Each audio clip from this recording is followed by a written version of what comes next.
And now on to meet the artist.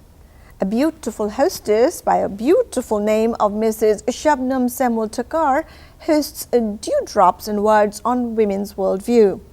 She is also an author. I had a chance to get to know her closely on the sets of global television networks. Let me introduce her to you now. Assalamu alaikum, namaskar, and a good Saturday afternoon to you. I'm Nilima Mehra, your favorite hostess in town.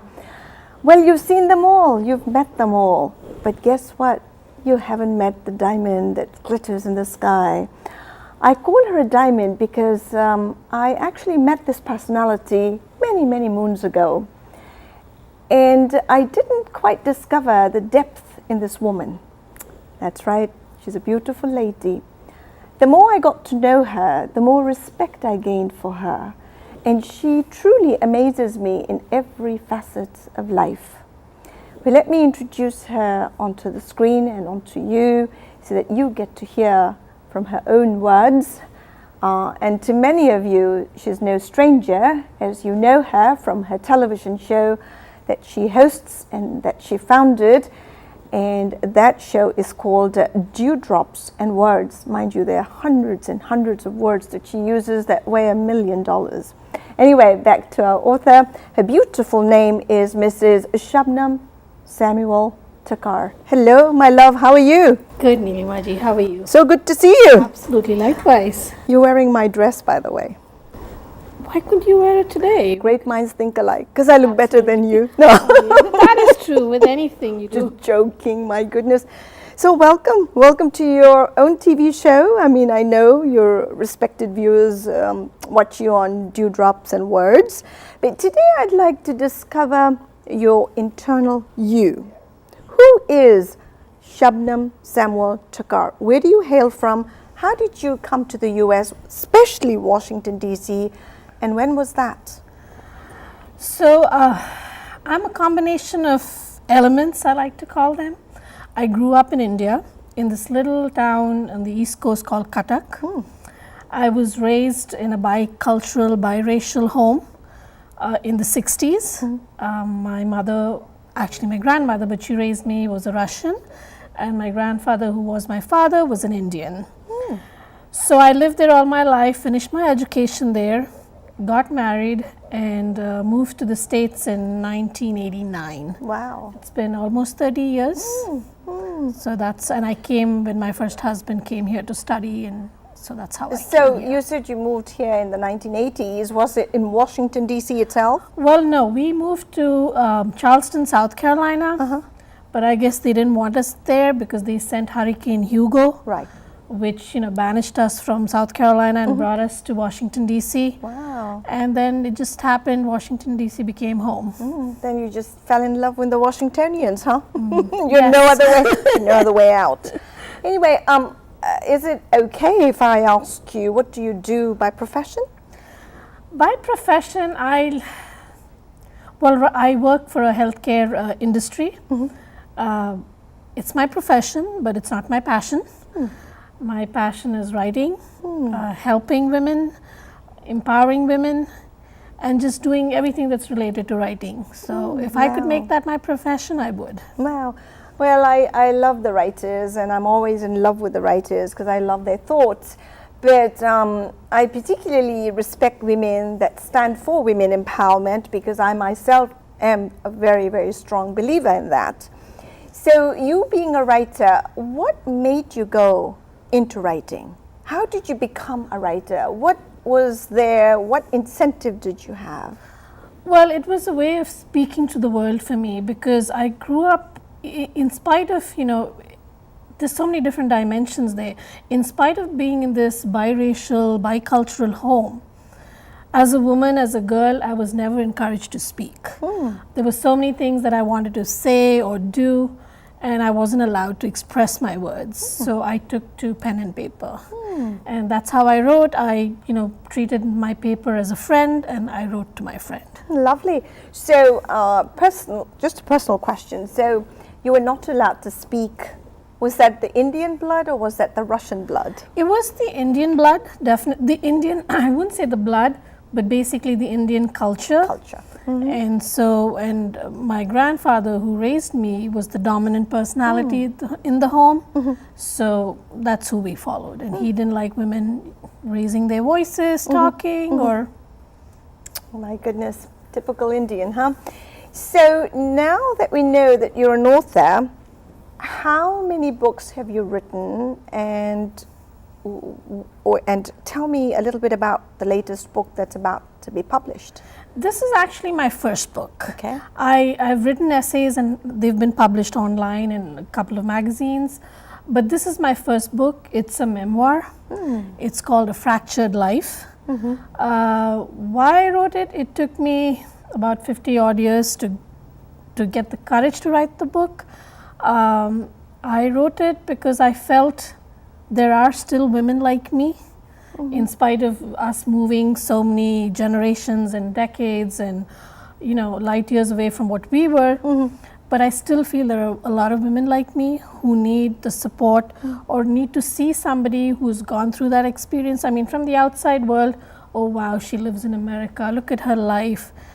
But little do they know, even here we struggle. So that's why I wrote that book. Lovely. So is it published, and if not, when will it be published? Well, I have an offer from a publisher, and it's not an easy process. I think writing the book was easier. With the publisher, you negotiate the deals, the terms. Time. So we're in that process. I'm looking at maybe a fall to winter publishing date in 2018. Oh wow, nice. So we have to have you back again, I guess. Absolutely. So, Ms. Thakar, I know from your background, that you started a retreat in India. Correct. Tell me a little bit about that. Absolutely. So about 3 years ago, I started a writer's retreat called Panchgani Writer's Retreat in Panchgani, India. I had looked around to go to retreats in the US. They were all out of my budget range. And then I thought about India. We have so many authors there, so many writers there that would benefit from something like this.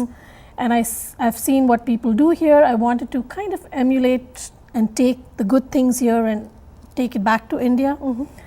With the retreat, we've also incorporated yoga, meditation, Ayurveda, so we combine creativity and wellness. Wow. I was fortunate that my husband has a home in Panchgani, and that's where we host the retreat every year. It's an annual retreat. I've been asked to hold it 2-3 times a year. That's a possibility in the future, but not right now.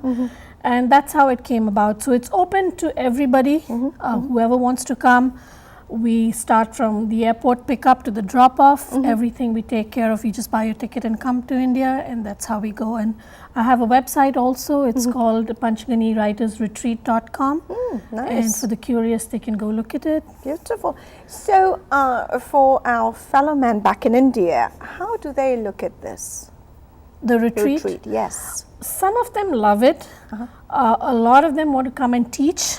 Wow. You know, they want to give back. A lot of them are curious about the publishing process because that's not talked about in India so much. So we're trying to help them with that. Me and my co-host for the retreat, she has some books published, so we know the publishing process. So we talk to them, we have seminars, so they just love it. Nice, beautiful. Does one have to be of a certain age in order to attend this or be a part of this retreat, or is it open to any and everybody? Well, it is open to any and everybody. However, I say that because, you know, if somebody is a young teen and wants to come for the retreat, it's a huge responsibility to take somebody like that. We have a few in India, but they live locally, so they come during the day for the retreat.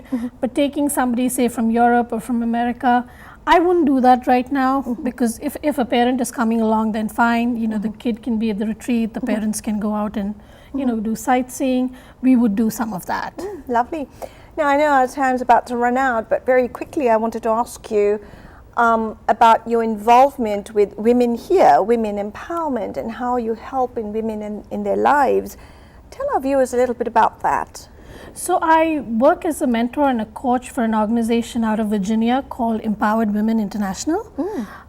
We help refugees, people of domestic abuse, low-income women, help them get back on their feet or get on their feet if they've just come fresh from a country, from violence, from whatever the situation is. We teach them how to set up their businesses, how to go about it, what to do with their business plans, financials, marketing. We take care of everything. Wow, beautiful. And how has your experience been so far? It's been awesome, and actually for my show Dewdrops and Words, my first mentee from the program was here, and I interviewed her, and it's nice to see them blossoming. Yes, absolutely. I remember she was so cold and she was scared, Yes. and at the end the interview just turned out beautiful. Absolutely, and you yes. had two other guests today, and my goodness, I was so impressed, and both of them spoke so beautifully, and they were authors just like you. So my goodness, I think besides serving humanity and the world of women, I think you get to meet a lot of nice women and make friends, Right, you know. absolutely. So, and those friends are friends for life. Yep. So before I let you go, what message do you have for anyone out there, first of all as an author, and secondly for women empowerment? There's the camera. What I would want to say is don't give up on yourself. I mean, I know personally I've come very close to giving up on my dreams, on my passion, on thinking there's no point. Don't do that. Don't ever give up on yourself. There is always hope there. There is always someone to pull you up. You can always reach me. I'm always on the show here, Dewdrops and Words. I'd love to talk to anybody who needs a little motivation. I'm always open. Beautiful, lovely. And my last parting question to you is, how does your husband take you and does support you in all your involvement as an author or for women empowerment? I think we need to get him on the set. He's right, an for angel, interview. right? Yes, he is. And he actually, my journey has been complete with him. If it wasn't for him, I would never have gotten this far. Even with my book, it would have still been on my computer. Oh, that's so nice. And he's good looking as well, so he deserves you because you're good looking. Anyway, that was my little story with the author of Dewdrops and Words. The beautiful name once again is Shabnam Samuel Thakar. Please do catch her on the 4th Saturday of every month on Women's Worldview at 10 o'clock. I'm Nilima Mehra, signing off with the beautiful hostess as well as the author. Thanks a million, my dear. Thank you so much. Take care. Thanks.